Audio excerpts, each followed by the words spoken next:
Pernah nggak sih kepikiran, waktu kita nitipin barang berharga, apa jaminannya barang itu bakal aman? Nah, ternyata rahasianya itu ada di satu hal semacam cetak biru. Kita sering dengar namanya SOP atau Standar Operasional Prosedur. Hari ini kita bakal bongkar tuntas. Apa sih isi dari cetak biru kepercayaan ini? Jadi kita bakal ikutin nih perjalanan barang Anda dari awal sampai akhir. Mulai dari langkah pertama, yaitu registrasi yang aman, terus gimana pas proses check-in-nya.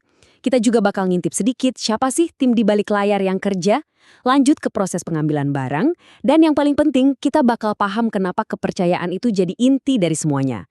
Yuk kita mulai aja langsung. Oke, langkah pertama, registrasi aman.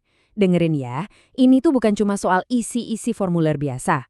Anggap aja ini gerbang keamanan paling pertama. Nah, di sini, lewat dokumen yang namanya formulir F1, fondasi kepercayaan itu mulai dibangun. Percaya deh, setiap detail kecil di sini itu penting banget. Nih, coba lihat alurnya. Gampang kok. Pertama, pastinya disapa dan dijelasin dulu. Kedua, kita isi formulir F1.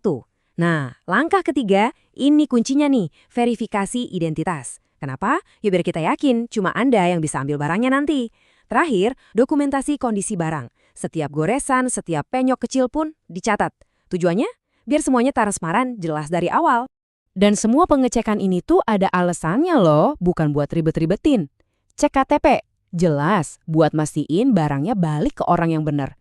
Nomor telepon aktif, ya buat jaga-jaga kalau ada apa-apa kan? Terus, foto kondisi barang. Nah, ini pelindung kita bersama, biar nggak ada salah paham nanti. Jadi, ini bukan sekedar aturan, tapi benar-benar lapisan keamanan buat kita semua. Nah, ini dia aturan paling sakralnya. Catat ya, formulir tanpa tanda tangan itu dianggap nggak sah. Titik. Anggap aja tanda tangan itu kayak segel resmi yang ngunci perjanjian kita. Nggak ada tanda tangan? Ya, semua langkah tadi itu jadi sia-sia secara hukum. Oke, registrasi udah kelar. Sekarang kita masuk ke fase berikutnya, proses check-in.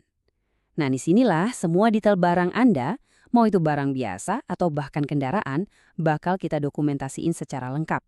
Prinsip dasarnya sih sama ya, semuanya harus dicatat dengan detail. Tapi, coba lihat bedanya. Kalau barang umum, fokusnya ke kondisi fisik kan? Nah, kalau kendaraan, ini levelnya beda. Kita ngomongin soal legalitas. STNK, BPKB, bahkan nomor rangka dan mesin harus cocok semua. Ini penting banget buat mastiin kendaraan yang dititip itu bersih, bukan barang yang ada masalah hukumnya. Anda mungkin nanya, kok ada angka 25 kilo segala di sini? Emang penting ya? Oh, penting banget. Ini bukan detail asal-asalan yo. Ini bukti kalau SOP yang bagus itu nggak cuma ngelindungin barang Anda, tapi juga ngelindungin keselamatan tim yang kerja. Aturan simpel ini bisa mencegah cedera. Jadi keamanan itu berlaku buat semua orang, tanpa kecuali. Sekarang, yuk kita kenalan sama orang-orang di balik layar. Siapa aja sih yang terlibat? Anggap aja mereka ini kayak tim penjaga super, di mana setiap orang punya peran dan tanggung jawabnya masing-masing buat ngejagain harta karun Anda. Nah, ini dia pembagian tugasnya. Frontliner, mereka yang di depan, urusannya data dan pelanggan. Staf gudang, merekalah penjaga fisik barang Anda. Terus ada security yang jadi mata elang, ngawasin siapa aja yang boleh masuk. Dan terakhir, admin/keuangan yang mastiin semua dokumen dan pembayaran beres. Kelihatannya beda-beda ya, tapi tujuan mereka cuma satu, keamanan barang Anda. Udah kayak tim orkestra, semuanya harus sinkron. Dan sampailah kita di babak terakhir dari perjalanan ini, proses pengambilan barang. Eits, jangan dikira pas ngambil barang aturannya jadi lebih longgar ya. Sama sekali enggak. Prosesnya sama ketatnya kayak waktu barang pertama kali masuk. Coba deh perhatiin. Alurnya ini kayak cerminan dari proses pas masuk.